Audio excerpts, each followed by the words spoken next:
and security. Ricardo, welcome. Lone wolf attacks, lots said about them recently. It seems like they're occurring with greater frequency. What would you say is the major contributing factor to this phenomenon?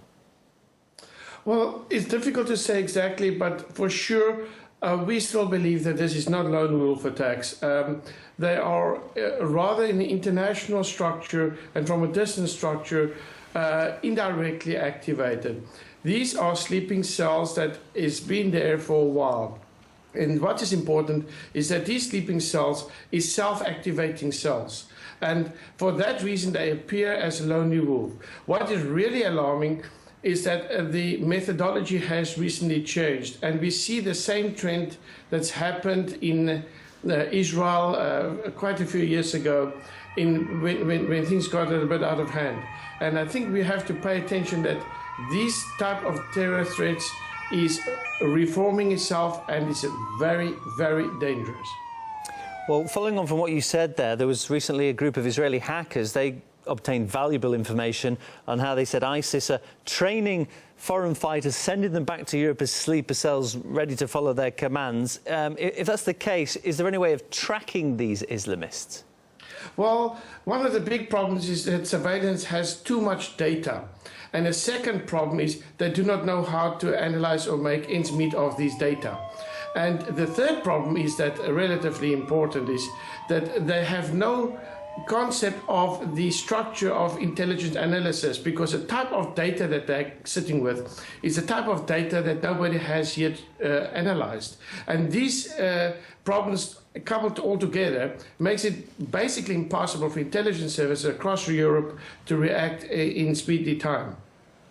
What about the ISIS propaganda machine? It seems fairly effective. They try to inspire disturbed individuals to go on the rampage. That's one of the messages they put out there. Is that a problem that could be tackled more effectively online?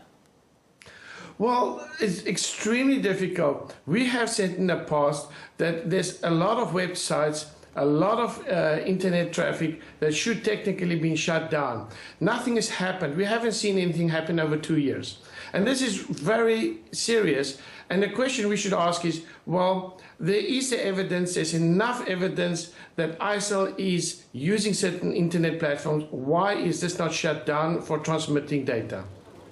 There was at least one attack we know was committed by a failed, disgruntled asylum seeker. Has Europe's handling of the refugee crisis, do you think, contributed to the security situation that we're seeing?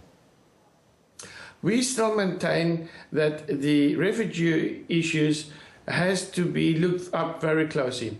I'm very convinced that we haven't seen the real problem coming yet. And I will be very surprised if anybody can prove us different.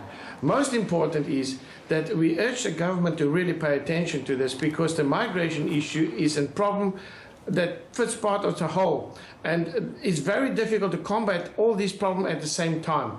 And they could be looking at a very big risk in the future, in a very near future, if I may say so. OK, good to speak to you, Ricardo. Ricardo Baretzky from the European Centre for Information Policy and Security is my guest this hour. Thank you. Thank you. We should